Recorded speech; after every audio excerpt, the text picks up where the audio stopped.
Atigi 60 soniyada tadbirkorlarni eng ko'p qiladigan xatolardan birini tushuntirib beraman. Eng muhim qismi videoni oxirida. Videoni oxirigacha albatta ko'ring.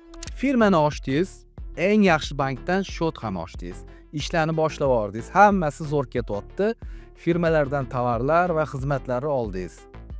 Sotuv qilish uchun tayyorgarlik ko'ryapsiz. Agar siz xizmat ko'rsatish sohasida bo'lsangiz, ishlarni bajardingiz va endi fakturani yopmoqchi bo'lganingizda kutilmagan holatga duch kelasiz. Shu o'rinda videoga bitta like bosib qo'ying.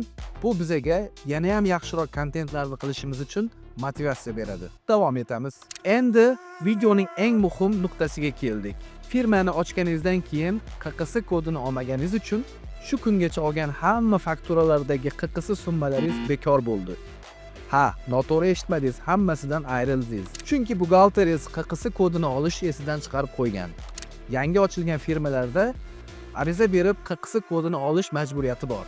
Bu holat O'zbekistonda eng ko'p uchraydigan xatolardan biri. Agar shunaqa kutilmagan muammolarga duch kelishni istamasangiz, bizani kuzatib borishni unutmang.